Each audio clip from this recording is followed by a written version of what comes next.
வணக்கம். தமிழக சட்டசபை தேர்தல் முடிவுகள் மே 4ஆம் தேதி வெளியாச்சு. ஒரு தொங்கு பாராளுமன்றம் உருவாச்சு. கிட்டத்தட்ட ஒரு 6 நாட்களாக ரொம்ப சர்க்கஸ், காமெடி, மீம்ஸு, கேலி கிண்டலுக்கு அப்புறம் எப்படியோ தமிழக வெற்றிக்க டிவிக்கே வெளியேந்து மற்ற 5 கட்சிகளோடு சேர்த்து ஆட்சி அமைச்சிருக்கு. இன்னைக்கு முதலமைச்சராக பதவியேற்றிருக்காரு திரு ஜோசப் விஜய். முதல்ல இந்த பதவி அவர் ஏற்றுக்காரு. அவருக்கு என்னென்ன சேலஞ்சஸ் ஒன்று இருக்கும், அவர் முதல்ல செஞ்ச பிழைகள், குழந்தைத்தனமான பிழைகள் என்ன, அவர் எப்படி ஆட்சி செய்வார், அவருடைய நிலை எப்படி இருக்குன்றத இந்த பதிவில் பார்ப்போம். முதல்ல அவர் 108 சீட்டு ஜெயிச்ச உடனே அவர் செஞ்ச முதல் தப்பு 108 சீட்டோட போய் கவர்னரை பார்த்து நான் ஆட்சி அமைக்கிறேன், பதவி பிரமாணம் பண்ணி கொடுங்க. கவர்னர் 118 இல்லைன்னு சொல்லும் போது நான் ஃப்ளோரில் இதை நிரூபிக்கிறேன். பிகாஸ் கவர்னர் ஆஃபீஸில் பெரும்பான்மை மெஜாரிட்டி காட்டணுன்ற அவசியம் கிடையாது. மெஜாரிட்டி அசம்பிளியில் தான் காட்டணும். ஸோ கவர்னர் 2 வாரம் டைம் கொடுத்துருப்பாரு. கிட்டத்தட்ட 3-4 நாள் முன்னாடியே அவர் பதவி ஏற்றிருக்கலாம் தனிச்சு. அது அவர் பண்ண முதல் தப்பு. அப்போ பதவி ஏற்ற பிறகு அவருக்கு இந்த மற்ற கட்சிகள் ஆதரவுலாம் பேக்டோர் சேனல்ல பண்ணியிருக்கணும். காங்கிரஸுடைய அவர் கூட்டு சேர்ந்தது, மற்ற கம்யூனிஸ்டுகள், முஸ்லீம் லீகு, விசிகே, மற்ற கட்சிகளோட கூட்டணி சேர்ந்ததுல பேக்டோர்ல பண்ணிட்டு பதவி ஏற்ற பிறகு இது பண்ணியிருந்தாங்க. ரொம்ப இப்படிதான் ஒரு தேர்ச்சியான அனுபவம் உள்ள கட்சிகள் பண்ணும். அவர் ஒரு தற்குறின்னு எல்லாரும் சொல்றது ஃபர்ஸ்ட் இது நிரூபிச்சிருக்கு. எனக்கு ஒரு பெரிய ஆச்சரியம் என்னன்னா, சில பேர் சொல்றாங்க, சோர்சஸ் மீடியாலையும் சரி, சோசியல் மீடியாலும் சரி சொல்றாங்க, செங்கோட்டையன் ஒரு 45 வருஷம் அரசியல் இருக்காரு. எம்ஜிஆர் காலத்து 45 வருஷம். பல பேருக்கு அவரோட வயசே அவ்வளோ இருக்காது, பார்க்குற பதிவு பார்க்குறோம். ஸோ அவருக்கு தெரிஞ்சிருக்கும். அவர் சொல்ல இந்த மாதிரி நம்ம முதல்ல போய் நம்ம சிங்கிள் லார்ஜஸ்ட் பார்ட்டின்னு இந்த முறையில் நம்ம ஆட்சி அமைக்கிறதுக்கான ஆட்சி அமைப்போன்றது கவர்னர் கிட்ட சொல்லுவோம். அதுக்கப்புறம் நம்ம 2 வாரம் டைம் இருக்கு. அதுக்கப்புறம் எந்தெந்த கட்சி நம்ம சேர்த்துக்கணும் சேர்த்துக்கூடாது முடிவு பண்ணிக்கலாம், முதல்ல நம்ம பதிவு எடுத்துக்கலாம்னு சொல்லியிருக்காங்க. ஆனால் அவர் பேச்சை கேட்காம அவர் கூட இருக்கிற இந்த ஆதவ அர்ஜுன பேச்சு கேட்டு தான் அவர் காங்கிரஸோட கூட்டணி சேர்ந்து காங்கிரஸோட லெட்டர் எடுத்துன்னு போய் சேர்த்து கொடுத்துருக்காரு. முன்கூட்டித்தனம், ஒரு என்ன சொல்லுவாங்க, சின்ன புள்ளத்தனமா பண்ணியிருக்காங்கன்னு சொல்லியிருக்காங்க. இன்னொரு பெரிய ஆச்சரியம் என்னன்னா, காங்கிரஸ் ஒரு தேசிய கட்சி, அந்த கட்சி கூட அறிவில்லை. என்னடா இந்த மாதிரி பண்ணா இந்த மாதிரி கவர்னர் கேட்பாருன்னு தெரியாது. அவங்களும் சரி சூப்பர் சூப்பர் சூப்பர் சொல்லிட்டு டிஎம்கே உடைய முதுகுல குத்திட்டு ஒரே நாள்ல திரும்பி டிவிக்கு கூட போய் சேர்ந்துட்டாங்க 5. சரி, அட்லீஸ்ட் அவங்ககிட்ட ஒரு 10 சீட் இருந்து 12 சீட் இருந்து 2 பேர் சேர்ந்து ஆட்சி அமைக்கிற மாதிரி இருந்தாலும் பரவாயில்ல. அவங்க 2 பேர் சேர்க்கும் போது 212 தான் வருது. இன்னும் 6 சீட்டு தேவைப்படுது. அது அவங்களுக்கு கூட தெரியல. அந்த லெவல்ல தான் இருக்கு காங்கிரஸ் கட்சி. இந்தியா முழுக்க, தமிழகம் முழுக்க ஒரு பேசிக் காமன் சென்ஸ் என்ன பண்ணணும்னு கூட தெரியாம இருக்காங்க. ஒரு கட்சியில என்ன கண்டிப்பா லீகல் ஒப்பீனியன்ஸ் இருக்கணும், ஃபைனான்சியல் ஒப்பீனியன்ஸ் இதெல்லாம் இருக்கணும். அவங்க யாருமே சொல்லியிருக்க மாட்டாங்க. இல்லை, எல்லாரும் இக்னோர் பண்ணிட்டு போயிட்டாங்களா, அது எப்படியோ ஆட்சி அமைக்கணும் அப்படின்றது அறவேட்டு வேக்காடு தானே. ஸோ டிவிக்கே ஒரு அறவேக்காடு, அது புதிய கட்சி. காங்கிரஸ் இப்போ பழைய கட்சி, அதனால அதுவும் ஒரு டிவிக்கே தான் அறவேக்காடு. இங்க விஜய் மிகப்பெரிய தப்பு பண்ணிட்டு இருக்காருன்னு நான் நினைக்கிறேன். என்னன்னா, is directly taking on Modi. எப்போ காங்கிரஸோட கூட்டணி சேர்ந்து ஆட்சி அமைக்கிறீங்களோ, டைரக்ட்லியோ இன்டைரக்ட்லியோ வெளியிருந்து ஆதரவுன்னும் போது it becomes an opposition state for BJP. இப்போ பிஜேபிக்கு இது opposition state. It's not a நான் என்டிஏ ஸ்டேட்டா இல்லை நான் என்டிஏ ஸ்டேட்டான்றது இல்லை. அதுக்கு ஒரு நல்ல உதாரணம் பார்த்தீங்கன்னா, இந்தியாவிலேயே ஒரு காங்கிரஸோடவும் சரி பிஜேபியோட கூட்டு இல்லாமல் ஒருத்தர் ஆட்சி பண்ணியிருக்காரு 20 வருடங்கள். நிறைய பேருக்கு தெரியாது, அரசியல் சேர்ந்த நிறைய பேருக்கு தெரியும். அவர் ஒரிசாவோட முன்னாள் முதலமைச்சர் நவீன் பட்நாயக். அவர் முதல்ல பிஜேபியோடு தான் இருந்தார். பிஜேபி 2004 சென்ட்ரல் ஆட்சி இழக்கும் போது 10 வருஷம் காங்கிரஸ் ஆட்சியிலையும் அவர் காங்கிரஸோட இல்லை. அடுத்த 2014 இப்போ வரைக்கும் பிஜேபி ஆட்சி இருக்கும் போதும் அவர் பிஜேபியோட இல்லை. 20 வருஷம் அவர் ஆட்சி பண்ணும் போது அவர் பிஜேபியோட இல்லை, அப்படியே ஆட்சி பண்ணார். ஸோ அவர் எவ்வளவு திறமையா நல்லா ஆட்சி பண்றாருன்னு நவீன் பட்நாயக்கர் போட்டு தெரிஞ்சுக்கணும். ஏன் ஈவன் மாயாவதி கூட பார்த்து கூட தெரிஞ்சுக்கலாம். மற்ற கட்சிகள் Mayawati has become dummy after 2017. அவங்க முதலமைச்சராகவும் இல்லை, 10 வருடங்களாக சென்ட்ரல்லையும் இல்லை, அவங்க கட்சியும் ஜெயிக்க மாட்டேங்குது. ஆனா அவங்களுக்கு பிஜேபி எதுவுமே பண்ணல. பார்த்தீங்களா, மாயாவதியை பத்தி யாருமே பேசுறதே கிடையாது. மேபி அவங்களுக்கு ஒரு டீல் இருந்திருக்கும், நீ என்னை பத்தி எதுவுமே பேசாத, உன்னோட ஊழல் வழக்குகள்லாம் நாங்கள் பார்த்துக்கிறோம், எதுவுமே பெருசா இருக்காது சொல்லியிருக்காங்க. ஸோ இதுதான் வந்து அரசியல் வந்து அனுபவம். இதுதான் வந்து ஒரு சாணக்கியத்தனம்ன்றது. வென் யூ ஆர் வீக் நம்ம வந்து கவனம் இருக்கணும். நம்ம when we are strong we should negotiate. அந்த ஒரு பேசிக் தனம் கூட டிவிக்கு தெரியல. இதுக்கு வந்து ஒரு பிரசிடென்ஸ் இருக்கு. 2018 வந்து பாத்தீங்கன்னா பிஜேபி வந்து காங்கிரஸ் ஆட்சி இருந்தது. பிஜேபி வந்து 10 சீட்டுக்குள்ளதான் வந்து கர்நாடகாவில் வந்து 8 சீட்டு நினைக்கிறேன், 8 சீட்டு தான் தேவைப்பட்டது ஆட்சி அமைக்குது. அதுலயும் வந்து 3 கட்சியா இருந்தது, காங்கிரஸ், பிஜேபி அண்டு அங்க இருக்கிற JDS, Janata Dal secular party, Devegowda party இருந்தது. யாருக்கு பெரும்பான்மை கிடையாது. பிஜேபி தான் சிங்கிள் லார்ஜஸ்ட் பார்ட்டி ஆச்சு. பிஜேபி வந்து சிங்கிள் லார்ஜஸ்ட் பார்ட்டி போய் மெஜாரிட்டி கிளைம் பண்ணி ஃப்ளோர் டெஸ்ட்ல ஃபெயில் ஆனதுனால அவங்க ஆட்சி இருந்தாங்க. ஸோ இது முன்னாடி நடந்திருக்கு, பக்கத்து ஸ்டேட்ல நடந்திருக்கு. இதெல்லாம் தெரியாம ஒரு அரசியல் பண்றாங்கன்றது தான் வந்து டிவிக்கு உடைய துரதிருஷ்டம் இல்லை, தமிழ்நாட்டோட துரதிருஷ்டம். இது என்ன பெரிய விஷயம். அந்த கட்சியோட புஷி ஆனந்த் என்ன சொல்லியிருக்காரு தேர்தல் அப்போ, எங்க தலைவர் 4 தொகுதியில நிற்பாரு, 4 தொகுதியிலையும் ஜெயிப்பாருன்னாங்க. தொண்டர்கள் தான் அப்படி இருக்காங்கன்னா, தலைவர் அந்த கட்சியோட பொதுச் செயலர் அப்படி இருந்தா நம்ம என்ன பண்றது? ஒரு கேண்டிடேட் எம்பியா இருக்கட்டும், எம்எல்ஏவா இருக்கட்டும், 2 தொகுதிக்கு மேல இந்தியாவில் நிற்கவே முடியாது. அப்படியே நின்னாலும் ஜெயிச்சாலும் ஒரு தொகுதியை ஜெயிச்ச பிறகு ஏதாவது ஒரு தொகுதி ராஜினாமா பண்ணா அங்க இடைத்தேர்தல் ஒரு 6 மாசத்துக்கு பிறகு. இது கூட தெரியாம ஒரு கட்சி நடத்துறாங்க, பொதுச் செயலர் நடத்துறாங்க. இவங்களுக்கெல்லாம் ஓட்டு போட்டாங்க பாத்தீங்களா, அவங்களதான் சொல்லலாம், இவங்கள சொல்லக்கூடாது. ஏன்னா ஏமாத்துறனோட ஏமாறவன் தான் பெரிய முட்டாள், அவனுக்கு தான் பெரிய தண்டனை கொடுக்கணும். இப்போ வந்து டிவிக்கே வந்து 4 நாளா வந்து காமெடி பண்ணி அரைஞ்சுதாங்க. நேத்து வரைக்கும் ஒரே காமெடியா தான் இருந்துச்சு. ஒரு அரசியல் என்னன்னே தெரியாம அப்பப்போ கவர்னர் போய் பாக்குறது, டெய்லியும் 2 ஒரு அட்டண்டன்ஸ் போடுற மாதிரி போய் பார்த்துட்டு எப்படியோ ஒரு வழியா வந்து மற்ற இருக்கிற 4-5 கட்சிகளை சேர்த்து மெஜாரிட்டி ஆகி நேற்று நைட்டு போய் பார்த்து ஓகே ஆகி இன்னைக்கு பதவி ஏற்று முடிஞ்சாச்சு. முடிஞ்ச உடனே அங்க என்ன பேசுறாரு, அவர் கொடுத்த அறிக்கை, அவர் கொடுத்த வாக்குறுதி மேனிஃபெஸ்டோ பார்க்கலாம். முதலே அவர் மேடையில் பேசினது வந்து கஜானா காலியா இருக்கு, வெள்ளை அறிக்கை விட போறேன்னு. கஜானா காலியா இருங்க எல்லாருக்கும் தான் தெரியுமே.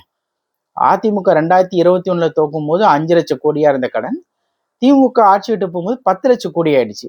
அது எல்லாருக்கும் தெரியுமே. தெரியாம அவர் இது வந்து நீங்க சொல்ல வேண்டிய அவசியமே இல்லையே. அப்ப நீங்க என்ன சொல்ல வரீங்க, என்கிட்ட காசு இல்லை அதனாலதான் வாக்குறுதி வாக்குறுதி இல்லை என்னால் கொடுக்க முடியாதுன்னு சொல்ல போறீங்களா? இல்ல உங்களுக்கு ஓட்டு போட்ட மக்களுக்கு வந்து விபூதி அடிச்சிட்டீங்களா? பார்ப்போம். முதல்ல வந்து அவர் கொடுத்த பல வாக்குறுதிகள், முக்கியமான சில வாக்குறுதிகள் மட்டும் நம்ம பார்ப்போம். முதல்ல வந்து 2500 ரூபாய் கொடுக்கணும்னு சொல்லியிருக்காரு. 2500 ரூபாய் அது ஒன்னா கொடுக்கலான்னு நான் நினைக்கிறேன். நான் 2000 ரூபாய் 1500 ரூபாய் கொடுத்துட்டு இருந்த திமுக வந்து 1000 ரூபாய் கொடுத்தாங்க, 1500 ரூபாய் 2000. ஸோ எப்படியோ மேனேஜ் பண்ணி 2500 ரூபாய் கொடுத்துடலாம். அதையும் வந்து ஏன் அறிவு கட்டுறபடி பார்த்தீங்கன்னா எல்லாருக்குமே கொடுக்கறதா சொல்லியிருக்காங்க. அதாவது எல்லா ரேஷன் கார்டு ஹோல்டர்ஸ், அரிசி ரேஷன் கார்டு ஹோல்டருக்கு மட்டும்தான் வந்து அந்த காசு கொடுத்துருந்தாங்க திமுக ஆட்சி. இப்போ வந்து ரேஷன் கார்டு வச்சிருந்தாலே 2500 ரூபாய் கொடுக்க சொன்னாங்க. தமிழ்நாட்டில் 2 கோடி ரேஷன் கார்டு இருக்கு. ஸோ 2 கோடி ரேஷன் கார்டு இன்டூ 2500 யோசிச்சு பாருங்க எவ்வளோ ஆகுதுன்னு சொல்லுவாங்க. ஒரு 2 3 இதுவே வந்து பார்த்தீங்கன்னா 20,000 கோடி ஆகுது ஒரு மாசத்துக்கு. வருஷத்துக்கு இல்லைங்க, ஒரு மாசத்துக்கு 20,000 கோடி ஆகுது. அப்போ வருஷத்துக்கு எவ்வளோ ஆகுது பாருங்க, 3 லட்சம் கோடி ஆகுது. 3 லட்சம் கோடி வந்து நீங்க வந்து எல்லா ரேஷன் கார்டுக்கும் நீங்க கொடுக்க போறீங்க. யோசிச்சு பாருங்க, தமிழோட பட்ஜெட்டே 6 லட்சம் கோடி. ஸோ இது நீங்க வந்து 3 லட்சம் கோடி வந்து ரேஷன் கார்டு கொடுத்துருவீங்களா? சரி, ஓகே. நான் வந்து மற்ற கரண்ட்ல நடக்கிற அரசு ஊழியர்கள் கொடுக்கறது, அரசு சம்பளம், வட்டி, டிரான்ஸ்போர்ட் அதெல்லாம் எதுவுமே செய்யலை, வெறும் இதை மட்டும் சேர்த்து. அதுக்கப்புறம் என்ன சொல்லியிருக்காருன்னா, வேலையில்லா பட்டதாரிகளுக்கு 4000 ரூபாய் கொடுக்க போறேன்னு சொல்லியிருக்காரு. அவருக்கு பெரும்பாலான ஓட்டு போட்டவங்க இந்த வேலை வெட்டி இல்லாதவங்க, பிள்ளைங்க, இந்த வேலையில இருக்கிறவங்களும் சரி, பெரும்பாலும் ஒரு 50% இருப்பாங்களா, அவங்க எல்லாரும் 4000 ரூபாய் கொடுப்பாங்க. டிப்ளமோ முடிச்சு வேலை பட்டதாரிங்களுக்கு 4000 ரூபாய், டிப்ளமோ முடிச்சு 2500 ரூபாய். ஸோ ஒரு ஆவரேஜா பார்த்தீங்கன்னா ஒரு 4000, ஒரு 2500 ரூபாய், 6500 ரூபாய். ஸோ தமிழ்நாட்டில் எவ்வளோ பேர் இருப்பாங்க? ஒரு 1 கோடி பேர் இருப்பாங்களா? நான் சும்மா ஒரு தோராயமா 1 கோடி இன்ட்டு 6500 ரூபாய் யோசிச்சு பாருங்க எவ்வளவு ஆகுதுன்னு பாருங்க. 1 கோடி இன்ட்டு 6500ன்னா 10, 15, ஒரு 10,000, ஒரு 7,000 கோடி இருந்து 10,000 கோடி ஒரு மாசத்துக்கு. ஒரு வருஷத்துக்கு எவ்வளோ ஆகுது? 1,20,000 கோடி ஆகுது. ஸோ 3 லட்சம் கோடி, ஒரு 1,20,000 கோடி எவ்வளோ ஆச்சு? 4,20,000 கோடி ஆகுது. 4,50,000 கோடி ஆயிடுச்சு. இதுவே மினிமம். நான் சொத்துக்கு ஒரு பேஸ் ரொம்ப கம்மியா சொல்றேன். அப்புறம் வந்து எல்லா பெருக்கிற குழந்தைங்களுக்கு எல்லாரும் தாய்மாமன் சீரா வந்து ஒரு கிராம் எத்தனை கிராம் எக்ஸாக்டா தெரியல. ஒரு 10,000 வச்சுக்கோங்க பேசிக்கா. ஒரு நாளைக்கு தமிழ்நாட்டுல எத்தனை குழந்தை பிறக்கும்? ஒரு 10,000 குழந்தை பிறக்குமா? ஒரு நாளைக்கு நான் சொல்றேன். ஒரு ஒரு நாளைக்கு 10,000 குழந்தைன்னா 10,000 × 10,000 எவ்வளவு ஆகுது பாருங்க. 3 வந்து உங்களுக்கு வந்து 10,000 × 10,000 4 4 பார்த்தீங்கன்னா 100 கோடி ரூபாய் ஆகுது. ஒரு நாளைக்கு 100 கோடின்னா 365 நாளைக்கு எத்தனை போட்டு பாருங்க. 3000 3,600 கோடி. 3,600 × 12 கிட்டத்தட்ட ஒரு 40,000 கோடி வருது. 40,000 ரொம்ப கம்மியா சொல்றேன், கால்குலேஷன் தப்பா இருக்கு. இதுவே வந்து அன்பிலீவபிளா ஒரு 4 லட்சம் கோடி வரும்னு நினைக்கிறேன். ஸோ 4 லட்சம் கோடி. இதுல வந்து மற்ற இதோட பெரிய காமெடி என்னன்னு பார்த்தீங்கன்னா, மகளிருக்கு வந்து தமிழ்நாடு முழுக்க ஃப்ரீ. அதாவது ஒரு உள்ள வந்து லோக்கல் அந்த ஸ்டேட் அந்த சிட்டிலயோ இருக்கிற டிராவல் பண்ணா ஃப்ரீ. வெளியூருக்குலாம் போனா நம்ம காசு கொடுத்து தான் பஸ்ல போகணும். பேர் வந்து இப்போ வந்து என்ன சொல்லிட்டாங்கன்னா, கன்னியாகுமரியிலேருந்து சென்னைக்கும், கோயம்புத்தூர்லேருந்து மதுரை எங்கே போனாலும் உங்களுக்கு வந்து ஃப்ரீன்னு சொல்லிட்டாங்க. எல்லா பஸ்லையும் ஃப்ரீன்னு சொல்லிட்டாங்க. அப்போ எல்லா பஸ்லையும் ஃப்ரீன்னா எப்படிங்க? ஏற்கனவே போக்குவரத்து துறை, மின்சாரத்துறை தான் தமிழ்நாட்டிலேயே ரொம்ப ஒஸ்ட்டு நஷ்டத்துல போயிட்டு இருக்கிறது. 20 வருஷமா, 1 வருஷம் 20 வருஷம் 2 டெக்கேட் நஷ்டம் உள்ள ஒரு துறையில 100 மேல சுமைக்கிறீங்கன்னா, இந்த போக்குவரத்து துறையில எப்படி வந்து அவங்க சம்பளம் கொடுப்பீங்க? புது பஸ் எப்படி வாங்க? நல்ல பஸ்கள் எப்படி ஓடும்?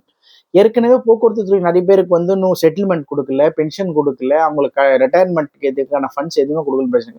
இதெல்லாம் பண்ண எப்படி போறோம்? இப்போ யோசிச்சு பாருங்க, பஸ் ஏறிட்டு போகும் ஒரு பொம்பளைங்க வந்து நான் ஊருக்கு போறேன், எனக்கு காசுலாம் கிடையாது, விஜய் வந்துட்டாரே அப்படின்னு சொல்றேன். ஏன்னா அப்போ என்ன இன்னைக்கு எவ்வளவு பிரச்சனைகள் ஆகும்?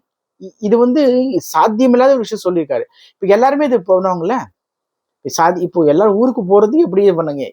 சாதாரண சென்னைக்குள்ள ஊருக்குள்ள பெண்களுக்கு பிறந்ததுக்கே வந்து கவர்மெண்ட் நஷ்டம் ஆயிடுச்சு. எல்லா இடத்துக்கும் இதை பண்ணா இது எப்படி பண்ணுவாங்க? எனக்கு ஒண்ணுமே புரியல. என்ன இதெல்லாம் பண்ணுவாங்களான்னு. எல்லாத்துக்கும் மேல பாத்தீங்கன்னா 6 சிலிண்டர் ஃப்ரீயா கொடுக்குறேன்னு சொல்லியிருக்காரு. அது சாத்தியமானா பிஜேபி அரசு வந்து அது சாத்தியப்படுத்தியிருக்கு. 6 இல்ல 3 சிலிண்டர் ஃப்ரீயா கட்டுறாங்க. அவங்க அவங்க ஆள்ற மாநிலத்தில் இருக்கட்டும். குஜராத், மகாராஷ்டிரா, ராஜஸ்தான், மத்திய பிரதேஷ், பீகார்ல அண்ட் உத்தரப்பிரதேஷ் அவங்க வந்து 3 சிலிண்டர் வந்து ஃப்ரீயா கொடுத்துட்டு இருக்காங்க முன்னாடி இருந்தே. ஹோலி, தீபாவளி, அப்புறம் இன்னொரு ஏதோ ஒரு நல்ல நாளுக்கு நினைக்கிறேன், சரஸ்வதி பூஜை, ஆயுத பூஜைன்னு நினைக்கிறேன். அந்த டைம்ல வந்து இந்த வருஷத்துல 3 சிலிண்டர் வந்து ஃப்ரீயா கொடுத்துருக்காங்க. அது சக்சஸ்ஃபுல்லா போயிட்டு இருக்கு. அதனால அங்க பெண்கள் ஓட்டு கிடைச்சது. எப்படி வந்து அது வந்து ஒரு நல்ல ஒரு விஷயமா இருந்தது. இன்ஃபேக்ட் ஃப்ரீ பீஸே தப்பு தான், பட் ஓட்டுக்காக பிஜேபி இது பண்ணுது. அது எப்போ பண்ணுச்சுன்னா அதெல்லாம் வந்து இந்த ஈரான் போருக்கு முன்னாடி நடந்துச்சு. இப்போ கேஸுக்கே தட்டுப்பாடு, புக் பண்ணா வர மாட்டேங்குது. சாதாரண பண்ணாலே வராத ஒரு பட்சத்துல நீங்க 6 சிலிண்டர் எப்படி கொடுப்பீங்க? இல்ல சார் நாங்க வந்து கொடுப்போம், இது ஈரான் போர் வந்துடுச்சு அதனால என்ன? ஈரான் போர் முன்னாடி ரொம்ப நாள் நடந்துட்டு இருக்கு. நீங்க மேனிஃபெஸ்டோ கொடுக்கறது முன்னாடியே நடந்துச்சு. தமிழக தேர்தல் அறிவிக்கிறதுக்கு முன்னாடியே போர் நடந்துட்டு தான் இருக்கு. போர் இன்னைக்கு ஆரம்பிச்சு, போர் ஆரம்பிச்சு ரொம்ப நாள் ஆச்சு. ஜனவரியில ஆரம்பிச்சிடுச்சு. அதுக்கப்புறம் உங்களுக்கு அந்த புத்தி இல்லையா? அப்ப என்ன சொல்லுவாங்கன்னா, நாங்க கொடுக்க ரெடி, ஆனா வந்து மத்திய அரசு தான் கொடுக்க மாட்டேங்குது. மத்திய அரசு எப்படியா கொடுக்கும்? நீ தானே ஸ்டேட்ல சொல்லியிருக்க, மத்திய அரசு எப்படி கொடுக்கும்? இது வந்து இன்னொன்னு நல்லா தெரியுதுன்னா, நல்ல வேலை அவங்க ட்ரெயின்ல எல்லாம் ஃப்ரீன்னு சொல்லல.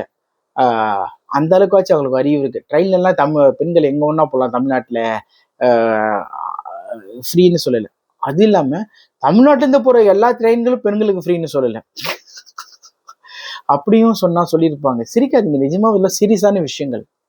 ஏன்னா எது நம்ம ஸ்டேட் இருக்கோ, எது சென்ட்ரல் இருக்கோ அது கூட தெரியாத எப்படி நீட் தேர்வு வந்து ரத்து பண்ணணும்னு சொல்லிட்டு திமுக வந்து வாக்குறுதி கொடுத்துச்சோ, உங்களுக்கு வந்து எஜுகேஷன் ரத்து பண்ணுவேன், நகை கடன் ரத்து பண்ணுவேன் எல்லாம் சொன்னாங்களா, அதெல்லாம் ஓட்டு போட்டீங்களா? இப்போ அவங்களை தூக்கி குப்பையில போட்டீங்க. அந்த மாதிரி தான் மக்கள் தான் இது எல்லாத்துக்குமே காரணம். ஒருத்தர் வந்து என்ன வேணா சொல்லட்டுங்க, ஒருத்தர் வந்து முன்னாடி பொய் சொல்றாரு தெரிஞ்சு வச்சுக்க, அதை யோசிச்சு அனலைஸ் பண்ற அளவுக்கு கூட உங்களுக்கு புத்தி இல்லைன்னா நீங்க நீங்க எப்படி வளர்ந்தீங்கன்னு சொல்றோம். உங்களுக்கு எப்படி வளர்ச்சி, உங்களுக்கு முதிர்ச்சி இருக்கு, மெச்சூரிட்டி இருக்குன்னு. நீங்க வந்து அந்த குழந்தையோட கேவலமானவங்க. உங்களுக்கு ஐக்கியூவே இல்லைன்னு அர்த்தம். ஒருத்தர் வந்து சாதி இல்லாத விஷயத்த சொல்றேன்னா எப்படி சாத்தியப்படும்? நாங்க பண்ணுவோம் எப்படி பண்ணுங்கன்னு கேட்டா அவன் பதில் சொல்ல முடியாது. அப்பதான் நீங்க கேட்கணும். நம்ம அதெல்லாம் கேட்கறது கிடையாது. ஓசியில கொடுத்தா தமிழ்நாட்டுக்காரங்களுக்கு, தமிழ்நாட்டு மக்களுக்கு வந்து சில பேருக்கு கோவம் வரலாம். நிஜமா சொல்றேன், ஓசியில கொடுத்தா நம்ம ஆளுங்க பெனாயில கூட குடிப்பாங்க. அந்த அளவுக்கு கீழ்த்தனம். ஓசின்னா அப்படி அலையிறாங்க. ஃப்ரீ, ஓசி எது வரும் எனக்கு அதெல்லாம் நினைச்சாலே ஒரு மாதிரியா இருக்கு. எதுக்குங்க அதெல்லாம்? நமக்குன்னு ஒரு வாழ்வாதாரம், நமக்குன்னு ஒரு உழைச்சி நம்மளால எதுவும் பண்ணுவோம் வாங்கும்போது தவிர ஓசியில எதுவுமே கொடுக்காது. இன்ஃபேக்ட் கல்வி, சுகாதாரம் இலவசம் அது கூட கொடுக்காது. இலவசம்னா அதுக்காக வந்து அதிகமா ரேட்டு கிடையாது. ஒரு வருஷத்துக்கு மினிமம் சார்ஜ் வாங்க. மக்களுக்கு வந்து அந்த ஓசி இலவசன்றதை கொஞ்சமா குறைஞ்சிரும். இப்போ வந்து ஒரு 10 ரூபாய் 5 ரூபாய் ஒரு ட்ரெயின்ல போறோம். அது ரொம்ப கம்மி தான். அந்த மாதிரி ஒரு இப்போ கவர்மெண்ட் ஆஃபீஸ்ல 10 ரூபாய் ஒரு டோக்கன் வாங்கிக்கிறேன் சார், உங்களுக்கு மற்றதெல்லாம் ஃப்ரீ சொன்னா மக்களுக்கு வந்து தான் வந்து ஒரு ஓசியில பார்க்கல, நானும் ஏதோ தலால முடிஞ்சது கொடுக்குறோன்றது இருக்குமே தவிர ஃப்ரீன்றது எதுவுமே இருக்கக்கூடாது சார். எதுவுமே இந்த உலகத்தை ஃப்ரீ கிடையாது சார். காற்று கூட ஃப்ரீ கிடையாது. தாய்ப்பால் தான் ஒன்று ஃப்ரீயா இருக்கு. காத்து இது மட்டும்தான் உலகத்துல ஃப்ரீ. தண்ணி கூட இன்னைக்கு ஃப்ரீ கிடையாது. அப்படி இருக்கும்போது நீங்க எல்லாத்தையுமே ஃப்ரீயா தரேன், அதை நம்பி நீங்க ஓட்டு போற மக்களை தான் சொல்லணும். அதுவும் வந்து ஒரு 4 சிலிண்டர் கொடுக்குறேன்னு சொல்றது வந்து அவர் வந்து அது பிரச்சனை முடிஞ்சா மட்டும் இல்லை, அவர் டைரக்டா ஈரான் மட்டும் இல்லை, மிடில் ஈஸ்டே மொத்த பேர் விஜய் ரசிகர் எல்லாம் சேர்ந்து டிவிகே தற்கொலைகள்லாம் போய் சேர்ந்து அந்த நாட்டை ஆக்கிரமிச்சாதான் நம்மளுக்கு சிலிண்டரே ஒழுங்கா வரும். அதுக்கப்புறம் தான் நீங்க 6 சிலிண்டர் கொடுக்க முடியும். ஆனா அதை செஞ்சாலும் செய்வாங்க. விஜய் சொல்லிட்டு கப்பல் ஏறி நேரம் அங்கே போய் தாக்க ஆரம்பிச்சிருவாங்க. அவங்களெல்லாம் நம்ப முடியாது. நிஜமா அவங்கள விஜய் ரசிகர்கள் வந்து சில வீடியோக்கள், சில காணொலிகள்லாம் நீங்க சோசியல் மீடியால பார்த்துருப்பீங்கன்னு நான் நம்புறேன். ஒரு பொண்ணு சொல்லுது, அவரோட மேனிஃபெஸ்டோ பாத்தீங்க சார், வேற லெவல் சார். மத்தவங்களும் 2500 2000 ஆனா எங்க தளபதி 2500 கொடுன்னு சொல்லிருக்காரு. அது எப்படி கொடுப்பாரு? மக்கள் பண்ண இல்ல, அவர் பணம் கொடுப்பாராம். 2500 எல்லாருக்கும் 2 கோடி பேருக்கு 2500 அவர் சொந்த காசு கொடுப்பாராம். அது அவங்க நம்புறாங்க பாத்தீங்களா? த ப்ராப்ளம் இஸ் அவங்க நம்புறாங்க பாரு. அவங்கள போய் நீங்க எப்படி புரிய வைப்பீங்க? நீங்க என்ன சொல்ல அவங்க புரிஞ்சுக்க மாட்டாங்க. இது சிரிக்கிறதோ, இது ஒரு வந்து காமெடின்னு நினைக்காதீங்க. அதாவது பைத்தியத்தை பார்த்து சிரிக்கலாம். ஆனா அந்த பைத்தியம் நம்ம வீட்லயோ நம்ம சுத்தி இருந்தா நம்மளுக்கு எவ்வளவு மன வரிச்சலா இருக்கும் யோசிச்சு பாருங்க.